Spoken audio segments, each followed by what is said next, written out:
Hello everyone, welcome to my our channel experience with math. কেমন আছে সকলে? আশা করছি সকলে খুব ভালো আছে। তো চলো আজকে ক্লাস শুরু করা যাক। তো ফ্রেন্ড, আজকে আমরা ক্লাস 8-এর কোষে দেখি 17.1 নিয়ে আলোচনা করব। তো কোষে দেখি 17.1-এর আমরা 4 অবধি অঙ্কগুলোকে আগের ক্লাসে সলভ করেছিলাম। তো ক্লাসটি যারা দেখোনি, ডেসক্রিপশন বক্সের লিঙ্ক দেওয়া আছে অথবা আই বাটনের লিঙ্ক আছে, সেখান থেকে গিয়ে তোমরা ক্লাসটা করে নিতে পারো। ঠিক আছে, তো চলো শুরু করা যাক আজকের ক্লাস। তো আজকে আমরা শুরু করবো কোন অঙ্কটা থেকে? 5-এর অঙ্কটা থেকে। এই অঙ্কগুলো দেখো খুবই সোজা, তোমরা নিজেরাও করতে পারবে। 5-এর অঙ্কটা দেখো কি বলছে। 3টি ট্রাক্টর দৈনিক 18 বিঘা জমি চাষ করতে পারে, তো 7টি ট্রাক্টর দৈনিক কত বিঘা জমি চাষ করতে পারবে হিসাব করি। ঠিক আছে, ত্রৈরাশিক পদ্ধতিতে করছিলাম আমরা, ত্রৈরাশিক। তো আমাকে কি বার করতে দিয়েছে অঙ্কটায়, যে কত বিঘা জমি কত বিঘা, তাহলে যেটা বার করতে দেয় সেটাকে আমরা ডান দিকে রাখি। তাহলে জমির পরিমাণ, বিঘাটা কি জমির পরিমাণ, তাই তো।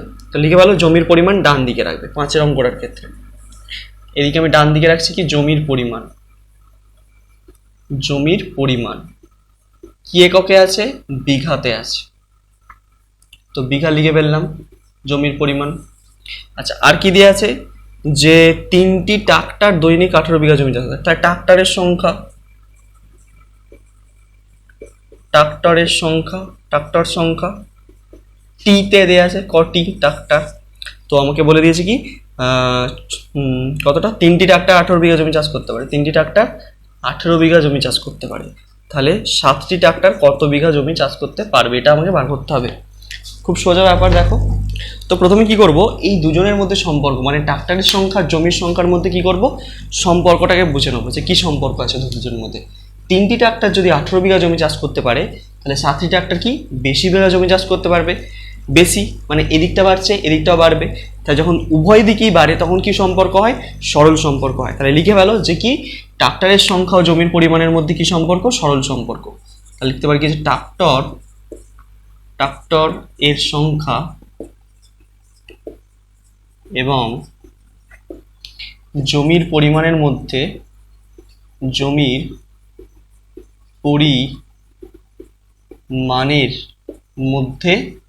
কি সম্পর্ক? মধ্যে সরল সম্পর্ক। লিখে ফেললাম। তো যদি সরল সম্পর্ক হয় তাহলে অনুপাতটা কি হবে? আগে এটা তারপর এটা।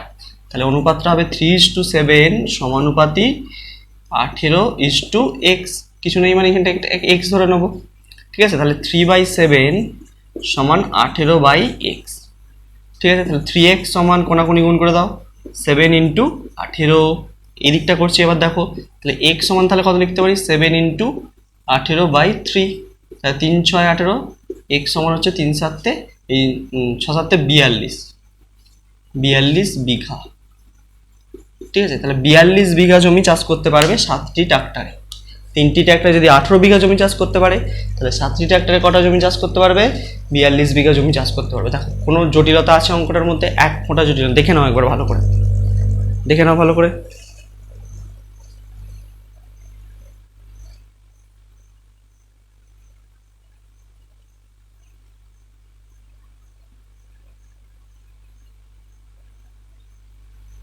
বোঝা গেল?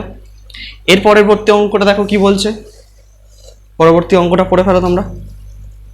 বুঝলাম?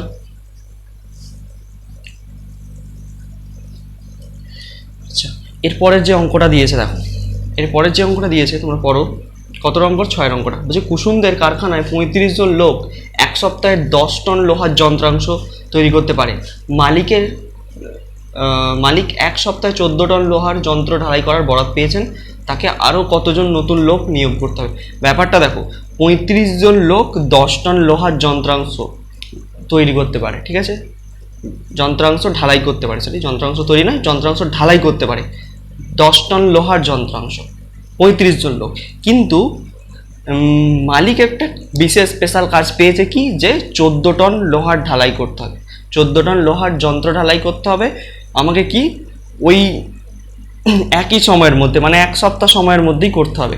তাহলে আমাকে কি করতে হবে? এক্সট্রা করে লোক নিয়ে আসতে হবে কম দিনে কাজটা করে দিতে গেলে। ঠিক আছে, মানে ওই কম সময়ের মধ্যেই কাজটা করতে হবে। আমার তো হিসাব মতন 35 জন লোক 10 টন লোহার কাজ করতে পারে, কিন্তু আমি বলছি কি যে না, আমাকে 1 সপ্তাহের মধ্যে 14 টনের কাজ কমপ্লিট করে দিতে হবে, তাহলে আমাকে কী করতে হবে, এক্সট্রা লোক লাগাতে হবে। তাহলে সেই এক্সট্রা লোকটা মানে কত বেশি পরিমাণ আমাকে লোক লাগাতে হচ্ছে, সেই এক্সট্রা লোকটাই আমাকে জানতে চাইছে যে কতজন এক্সট্রা লোক লাগবে এখানে, ঠিক আছে। তো সেটাই বার করবো, দেখো চলো। তো কী বার করতে দিয়েছে, লোক সংখ্যা বা জনসংখ্যা, তাই তো। তাহলে লিখে ফেলছি যে লোক সংখ্যা একদিকে, ডান দিকে লোক সংখ্যা যেটা বার করতে দেয়, এদিকে লিখে ফেলছি লোক সংখ্যা। লোক সংখ্যা, লোক সংখ্যা আছে জন এককে, তাই তো লিখে ফেললাম এককটা। আচ্ছা, আর কি বলে দিয়েছে, লোহার যন্ত্রাংশ, একদিকে লিখছি লোহার যন্ত্রাংশ। যন্ত্রাংশ, যন্ত্রাংশ কোন এককে আছে, টন আছে, টন এককে। তাহলে 10 টন হচ্ছে লোহার যন্ত্রাংশ, 1 সপ্তাহে তৈরি করতে 35 জন লোক লাগে। 14 টন করতে কতজন লোক লাগবে, এটা বার করতে হবে। তো ভালো করে বোঝো জিনিসটা, অঙ্কটা। তো অঙ্কটা কি বলেছে, যে 10 টন লোহার যন্ত্রাংশ, ঠিক আছে, ঢালাই করতে 35 জন যদি লোক লাগে, তাহলে 14 টন লোহার যন্ত্রাংশ ঢালাই করতে বেশি জন লোক লাগা দরকার, লাগবে তো। কারণ হচ্ছে কি, যন্ত্রাংশের পরিমাণ বাড়ছে, কাজের পরিমাণ বাড়ছে, তাহলে লোক সংখ্যাও কি করতে হবে, বাড়াতে হবে। তাহলে এদিকটাও বাড়ছে, এদিকটাও বাড়ছে, তাহলে হচ্ছে কি হবে, সরল সম্পর্ক। তাহলে লিখে ফেলো যে কি, এটা নয়টার মধ্যে সরল সম্পর্ক। আমি শুধু লিখে দিচ্ছি কি, সম্পর্কটি হলো সরল সম্পর্ক, ঠিক আছে। তাহলে সম্পর্কটি হলো সরল সম্পর্ক, ঠিক আছে। তোমরা এটাও লিখতে পারো যে কি, লোহার যন্ত্রাংশ এবং লোক সংখ্যার মধ্যে সরল সম্পর্ক। তাহলে সরল সম্পর্ক হলে অনুপাত কত হবে, 10:14 সমানুপাতিক 35:x। তাহলে 10/14 সমান 35/x হলো এটা। তো কোনাকুনি গুণ করো, 10x সমান হচ্ছে কি 14 × 35। এদিকটা করছি দেখো, তাহলে x সমান তাহলে কি লিখতে পারি, 14 × 35 হচ্ছে 10। এবার হচ্ছে কাটাকুটি করার পালা, কাটাকুটি করে করো। আচ্ছা, প্রথমে 5 দিয়ে কাটছি, দেখো 5 2 10, 5 7 35, 2 7 14, তাহলে কত হচ্ছে, x সমান হচ্ছে 49 জন। এটা কিন্তু উত্তর নয়, এটা কিন্তু তোমার উত্তর নয়। কেন উত্তর নয়, দেখো ভালো করে বোঝো। 10 জন, এই 10টি লোহার যন্ত্রাংশ ঢালাই করতে 35 জন লোক লাগছে, আর 14টি যন্ত্রাংশ লোক, এই 14টি যন্ত্রাংশ ঢালাই করতে কতজন লাগছে আমি বার করলাম এই মাত্র 49 জন। তাহলে অ্যাকচুয়ালি এই যে 49 জন লাগলো, আগেতে লাগছিল 35 জন, এখন লাগছে 49 জন। তাহলে এক্সট্রা তাহলে কত লোক লেগেছে সেটা বার করতে গেলে আমাকে কি করতে হবে, এই সংখ্যাটা থেকে এই সংখ্যাটা বাদ দিতে হবে, মানে বেশি লোক সংখ্যাটা থেকে কম সংখ্যাটা বাদ দিতে হবে। তাহলে কি, মানে উত্তরটা তোমরা লিখে ফেলো, এই জায়গাটা করে আমি উত্তরটা লিখে দিচ্ছি, দেখো যে অধিক লোক সংখ্যা সমান কত, অধিক লোক সংখ্যা মানে বেশি কত লাগাতে হচ্ছে, এক্সট্রা লোক সংখ্যা 49 - 35 এত জন। তাহলে 49 থেকে 35, 5 কত হয় 4, 3 কত হয় 1, তাহলে 14 জন। এটাই হচ্ছে তোমার আনসার। তাহলে অধিক 14 জন লোক এখনো লাগাতে হবে, মানে এক্সট্রা আরো 14 জন লোক লাগালে তবে হচ্ছে কি 14টি যন্ত্রাংশ ঢালাই করতে পারবে।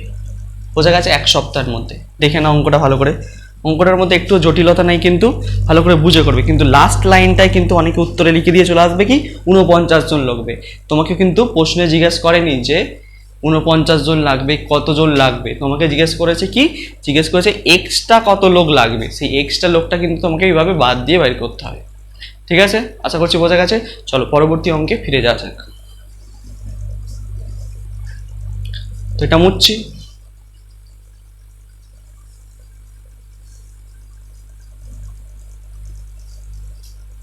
আচ্ছা, পরবর্তী অঙ্ক যেটা আছে দেখো তোমাদের, পরবর্তী অঙ্ক কি আছে, আমরা করলাম 7-এর অঙ্কটা, এই 6-এর অঙ্কটা, তাই তো। 7-এর অঙ্কটা করবো।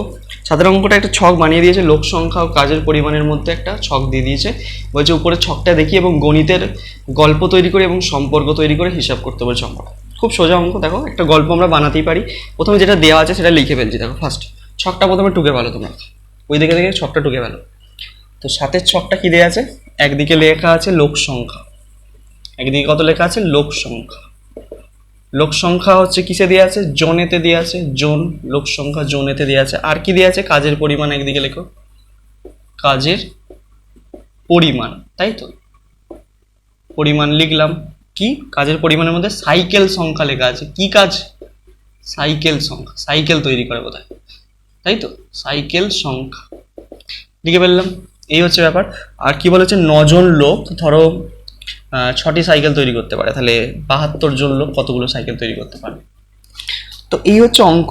তো গল্পটা এইভাবে বানাবে, আমি যেভাবে বলছিলাম আর কি, যে একটি কারখানায় ধরে নাও বলবে এরকম যে কি, যে একটি কারখানায় 9 জন লোক 6টি সাইকেল তৈরি করতে পারে একদিনে। ভালো করে বুঝো, 9 জন লোক একদিনে হচ্ছে 6টি সাইকেল তৈরি করতে পারে। তাহলে ওই কারখানায় 72 জন লোক একদিনে কতগুলো সাইকেল তৈরি করতে পারবে। হয়ে গেল গল্প। এইভাবে গল্পটা বানালাম। তাহলে গল্পটা বানালে এবার সম্পর্কটা কি হবে, 9 জন লোক যদি 6টি সাইকেল তৈরি করতে পারে, তাহলে 72 জন লোক বেশি সাইকেল তৈরি করতে পারবে। তাহলে একদিক বাড়ছে আর একদিকও বাড়ছে, তাহলে কি সম্পর্ক, সরল সম্পর্ক। তাহলে এখানে সম্পর্কটি হলো কি, সরল সম্পর্ক। সম্পর্কটি হলো কি, সরল সম্পর্ক, সরল সম্পর্ক।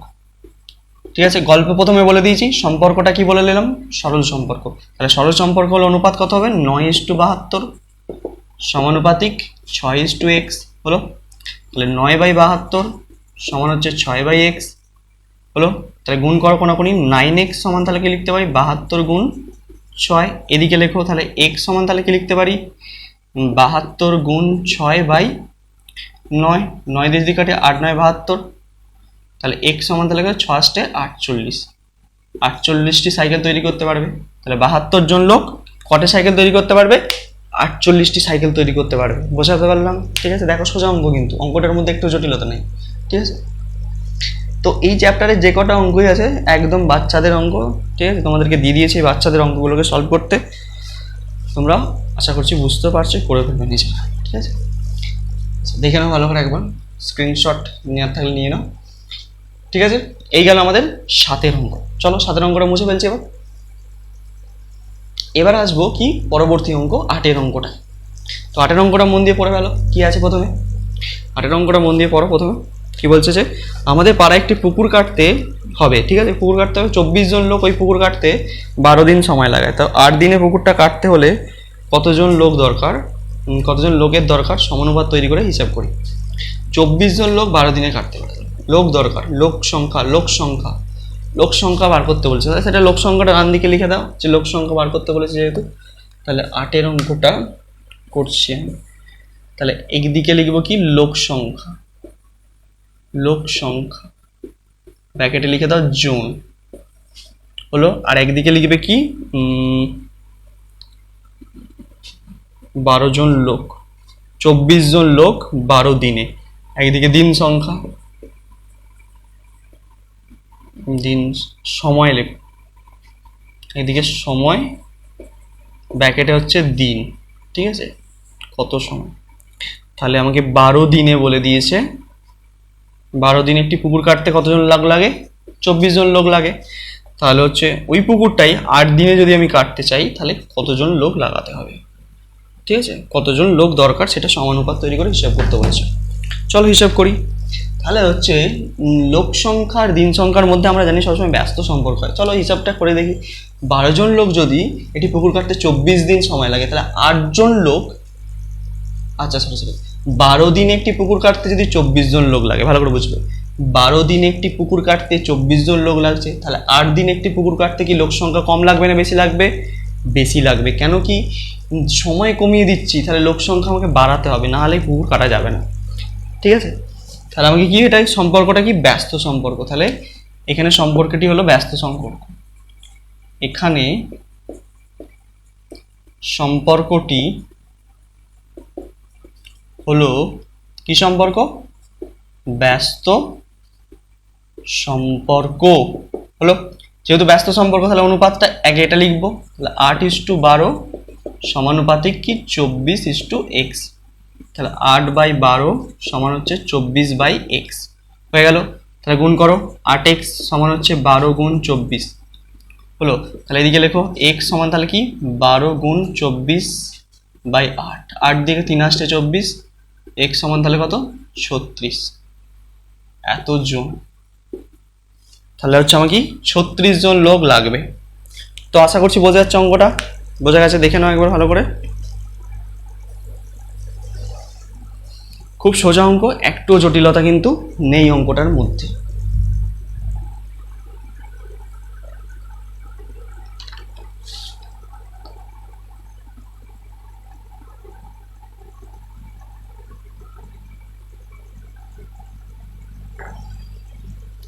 চলো পরবর্তী অঙ্কে যাওয়া যাক।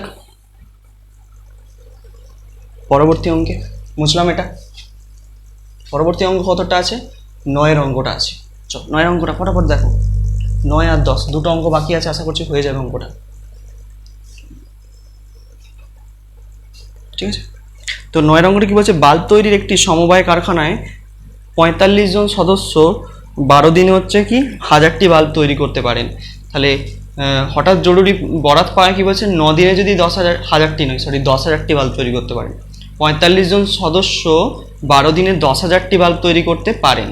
তো হঠাৎ একটা জরুরি বরাত পায় কি বলছে? 9 দিনে 10,000টি বাল্ব তৈরি করতে হলে চুক্তি মতন বাল্ব যোগান দিতে কতজন বাড়তি সদস্য নিয়োগ করতে হবে, কতজন এক্সট্রা লোক কতজন লাগাতে হবে সেটা বার করতে বলেছে। সেই আগের অঙ্কটার মতন, এইমাত্র যেটা করলাম কিছুক্ষণ আগে সেই অঙ্কটার মতন।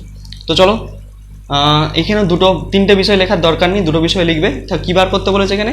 কতজন বাড়তি লোক সংখ্যা। তাহলে লোক সংখ্যাকে আমি ডান দিকে লিখে ফেলবো। প্রথমে লেখো ডান দিকে লোক সংখ্যা, 9 অঙ্কটায় এদিকে লোক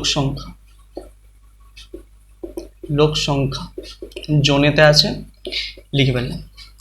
ঠিক আছে, দিন সংখ্যা বা সময় লেখো, এদিকে সময়, এদিকে লেখো দিন। ঠিক আছে, তো কত বলেছে? 12 দিনে 45 জন লোক 10,000টি বাল্ব তৈরি করতে পারেন। তাহলে 9 দিনে করতে হবে আমাকে কাজটা, তাহলে কতজন লোক লাগাতে হবে, এক্সট্রা কতজন লোক লাগাতে হবে। চলো বার করে ফেলি। তো প্রথমে দেখো দিন সংখ্যা আর জন সংখ্যার মধ্যে ব্যস্ত সম্পর্ক হয় সবসময় জানি। তাহলে 12 দিনে হচ্ছে যদি 10,000 বাল্ব তৈরি করতে 45 জন লোক লাগে, তাহলে 9 দিনে করতে গেলে কি আমাকে বেশি লোক আনতে হবে, অবশ্যই বেশি লোক আনতে হবে, তবেই আমি কাজটা মানে সঠিক সময় হচ্ছে আমি করতে পারবো। তার জন্য কি এটা ব্যস্ত সম্পর্ক। তাহলে যেহেতু এখানে লিখে ফেলো যে সম্পর্কটি হলো ব্যস্ত, সম্পর্কটি হলো কি সম্পর্ক? ব্যস্ত সম্পর্ক। তো যেহেতু ব্যস্ত সম্পর্ক, তাহলে অনুপাতটা কত হবে? 12:9 হবে না কিন্তু, না, আগে নিচেরটা হবে তারপর উপরটা হবে। তাহলে 9:12 সমানুপাতিক 45:x হলো।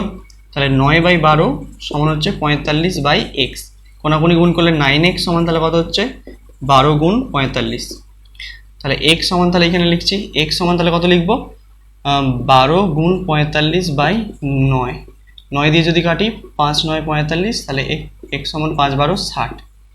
তাহলে ভালো করে বোঝো, তাহলে হচ্ছে 9 দিনে যদি আমি কাজটা করতে চাই, তাহলে লোক লাগছে টোটাল হচ্ছে 60 জন।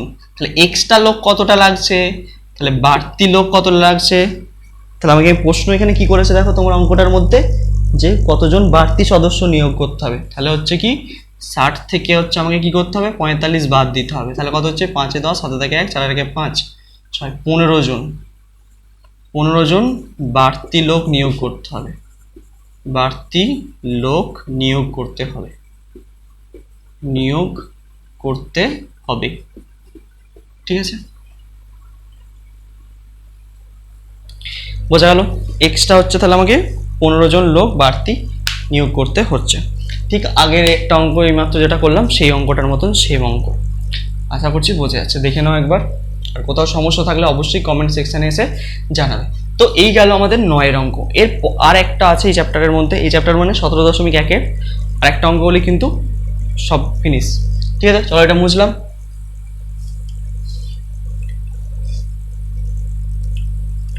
পরের অঙ্কটা পড়ে ফেলো তোমরা, মানে 10 অঙ্কটা পড়ে ফেলো। 10 অঙ্কটা কি বলছে দেখো ভালো করে বোঝো, যে 250 জন লোকের 50 মিটার দীর্ঘ 35 মিটার প্রশস্ত একটি পুকুর কাটতে 18 দিন সময় লাগে। তো একই গভীরতা বিশিষ্ট 70 মিটার দীর্ঘ এবং 40 মিটার প্রশস্ত একটি পুকুর কাটতে 300 জন লোকের কতদিন সময় লাগবে। এখানে তিনটে বিষয় আছে, দৈর্ঘ্য প্রস্থ দেওয়া আছে একটা পুকুরের, মানে দৈর্ঘ্য প্রস্থ গুণ করলে কি হয়, পুকুরের কি পাবো, ক্ষেত্র পাবো। তাহলে একটা বিষয় হচ্ছে পুকুরের ক্ষেত্রফল, লোক সংখ্যা, আর একটা হচ্ছে কি সময়। ব্যাস, এই তিনটে বিষয় নিয়ে আমরা কাজ করবো। দেখো কিভাবে করছি অঙ্কটা, সোজা অঙ্ক, খুব জটিলতা নেই, কিন্তু তিনটে বিষয়, ঠিক আছে, খুব সোজা। 10-এর অঙ্কটা তো আমাকে কি বার করতে দিয়েছে, দিন সংখ্যা, তাই তো, কত দিন লাগবে। তাহলে আমি দিন সংখ্যাটাকে ডান দিকে লিখছি, দিন সংখ্যাকে ডান দিকে লিখে ফেললাম, ভালো কথা। আচ্ছা, আর কি বার করতে বলেছে, আর একটা দিনই আছে, পুকুরের ক্ষেত্রফল লেখো মাঝখানটায়, পুকুরের ক্ষেত্রফল, ঠিক আছে, পুকুরের ক্ষেত্রফল লিখেছি একটা বিষয়। আর একটা বিষয় কি হচ্ছে, লোক সংখ্যা, এদিকে আমি লিখছি লোক সংখ্যা, ঠিক আছে, লোক সংখ্যা লিখেছি। তাহলে দেখো যেইভাবে বলেছে 250 জন লোক, 250 জন লোক কি করেছে, 50 মিটার দীর্ঘ আর কত মিটার প্রশস্ত, 35 মিটার প্রশস্ত, মানে এটা দৈর্ঘ্য এটা প্রস্থ। তাহলে ক্ষেত্রফল, আমার এটা গুণ করার দরকার নেই, সংখ্যাটা শুধু গুণ আকারে লিখে রেখে দাও, ক্যালকুলেশন করতে সুবিধা হবে। আচ্ছা, কতদিন সময় লাগে, 18 দিন সময় লাগে।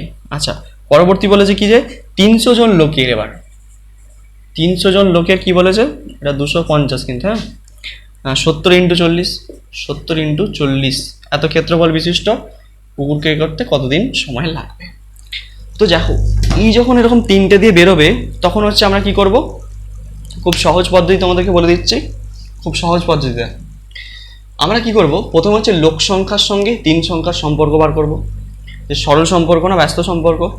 ব্যস্ত বার করার পর হচ্ছে একটা ভগ্নাংশ তৈরি করব। কিভাবে তৈরি করি দেখো, প্রথমে পুকুরের ক্ষেত্রফলকে তুমি ভুলে যাও, পুকুরের ক্ষেত্রফল ভুলে যাও, ঠিক আছে, আগে লোক সংখ্যা দিন সংখ্যার মধ্যে সম্পর্ক বার করো। তো আমি জানি কি লোক সংখ্যা দিন সংখ্যার মধ্যে কি হয়, সবসময় ব্যস্ত সম্পর্ক।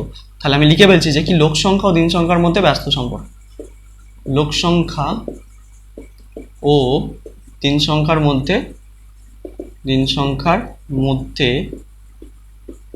ব্যস্ত সম্পর্ক, ব্যস্ত সম্পর্ক লিখলাম। এবার দেখো, এবার লিখবো যে কি নির্ণেয় ভগ্নাংশটি হবে সমান, নির্ণেয় ভগ্নাংশটি হবে সমান, ভগ্নাংশটি হবে সমান, ভগ্নাংশ মানে কি, যখন হচ্ছে ব্যস্ত সম্পর্ক বেরোবে দুটো বিষয়ের মধ্যে, তখন হচ্ছে এই যে ভগ্নাংশ, আমি কি লোক সংখ্যা আর দিন সংখ্যার মধ্যে হিসাব করছি, তাই তো। তাহলে এইখানে ভগ্নাংশটা যখন লিখবো, ব্যস্ত সম্পর্ক হবে যখন লিখবে সোজাটা, মানে এটা বাই এটা, ভালো করে বোঝো, যখন ব্যস্ত সম্পর্ক হবে, ভালো করে শোনো, এতক্ষণ কিন্তু আমরা উল্টো কাজ করছিলাম, যখন ব্যস্ত সম্পর্ক হবে ভগ্নাংশটা কি লিখবে, 250/300, মানে উপরে যেটা থাকবে সেটাকে আগে লিখবে, তারপর হচ্ছে নিচেরটাকে লিখবে। তাহলে এটা ব্যস্ত সম্পর্ক, আগে 250 তারপরে 300, যদি সরল সম্পর্ক হতো আগে 300 লিখতাম তারপরে হচ্ছে 250 লিখতাম, এটা কিন্তু মাথায় রাখবে। তাহলে হচ্ছে ভগ্নাংশটি কত লিখবো, 250/300 সোজা লিখবো, ব্যস্ত সম্পর্ক হলে সোজা, এটা মনে রাখবে, এটা বাই এটা, যদি সরল হতো এটা বাই এটা লিখতাম, হয়ে গেল। এবার হচ্ছে পুকুরের ক্ষেত্রফল আর দিন সংখ্যার মধ্যে সম্পর্ক বার করো, যে ধরো 50 × 35। আচ্ছা, আমি একটা অন্য সংখ্যা দিয়ে বলছি, ধরো এটাকে যদি আমি গুণ করি কত পাবো, এটার সাথে গুণ করলে ধরো একটা যা হোক পেলাম, আমি বলছি 10,000 ক্ষেত্রফল বিশিষ্ট, 10,000 বর্গমিটার ক্ষেত্রফল বিশিষ্ট একটি পুকুর কাটতে যদি 18 দিন সময় লাগে, তাহলে হচ্ছে 50,000 ক্ষেত্রফল বিশিষ্ট একটি পুকুর কাটতে কি বেশি দিন সময় লাগবে না কম দিন সময় লাগবে, বেশি ক্ষেত্রফল হলে বেশি দিন সময় লাগবে। তাহলে কি হচ্ছে, এদিকটা বাড়লে এদিকটাও বাড়ছে, তাহলে কি সরল সম্পর্ক। তাহলে লিখে ফেলো যে কি পুকুরের ক্ষেত্রফল এবং দিন সংখ্যার মধ্যে সরল সম্পর্ক, পুকুরের ক্ষেত্রফল, ক্ষেত্রফল ও দিন সংখ্যার মধ্যে, দিন সংখ্যার মধ্যে কি সম্পর্ক, মধ্যে সরল সম্পর্ক, সরল সম্পর্ক হলো। তো সরল সম্পর্ক যেহেতু হচ্ছে, তাহলে নির্ণেয় ভগ্নাংশটি কত হবে, তাহলে নির্ণেয় ভগ্নাংশটি হবে সমান, কত ভগ্নাংশটি হবে বলো তো, সরল সম্পর্ক হলো আমি কি বলেছি, উল্টো হবে, আগে এটা লিখবো তারপরে এটা লিখবো, ঠিক আছে। যদি ব্যস্ত সম্পর্ক তো আগে এটা লিখতাম তারপরে এটা লিখতাম, কিন্তু সরল সম্পর্ক যেহেতু হচ্ছে উল্টোটা লিখবো, আগে হচ্ছে কি 70 × 40/50 × 35 হয়ে গেল। এত অবধি বোঝা গেছে কিনা দেখো, এত অবধি বোঝা গেছে কিনা দেখো। এবারের কাজ কি, এবার হচ্ছে কি আমাকে দিন সংখ্যা বার করতে হবে, অর্থাৎ লিখবে যে নির্ণেয় দিন সংখ্যা সমান, এখানটা লেখো যে নির্ণেয় দিন সংখ্যা সমান, আগে 18 আছে, 18কে গুণ করবে, গুণ করে এই দুটোকে বসিয়ে দেবে। 250/300 ইন্টু 70 ইন্টু 40/50 ইন্টু 35। চলো কাটাকুটি করো ফটাফট। আচ্ছা শূন্যগুলো উড়িয়ে দিচ্ছি, এই শূন্য এই শূন্য এই শূন্য এই শূন্য উড়িয়ে দিলাম, ঠিক আছে। আচ্ছা কিভাবে কাটবো, 35 2-এ 70 করে দিচ্ছি, ঠিক আছে। আচ্ছা 25 2-এ 50, এই দুই কেটে গেল, 3 6 18, ঠিক আছে। আর কিছু পড়ে আছে, তাহলে 6 এখানে আর এখানে 4, তাহলে 4 6 24 দিন। দেখো 24 দিনই আমার উত্তর, ঠিক আছে। তাহলে কতদিন সময় লাগবে, 24 দিন সময় লাগবে। এই হচ্ছে অঙ্ক, কোনো জটিলতা নেই, আশা করছি বোঝা গেছে। কিন্তু এইখানটা মনে রাখবে, ব্যস্ত সম্পর্ক হলে সোজা, সরল সম্পর্ক হলে উল্টো, ব্যাস কাজ শেষ। দেখে নাও, কোথাও বুঝতে অসুবিধা হলে অবশ্যই কমেন্ট সেকশনে এসে জানাতে পারো, ঠিক আছে। আশা করছি বোঝা গেছে অঙ্কটা, কোনো জটিলতা নেই। চলো, তো আমাদের শেষ হয়ে গেল 17.1, ঠিক আছে। আর তোমাদেরকে অবশ্যই বলছি কি, যে তোমাদের যদি মনে হয় যে কোনো চ্যাপ্টার, যে চ্যাপ্টারটা আগে দরকার তার সলিউশন দিলে তোমরা কমেন্ট বক্সে সেটা জানাতে পারো, ঠিক আছে। তো সেই অনুপাতেই আমরা কিন্তু ক্লাসগুলো করাবো। তো আজকে এই পর্যন্তই, ততদিন মন দিয়ে পড়তে থাকো। All the very best.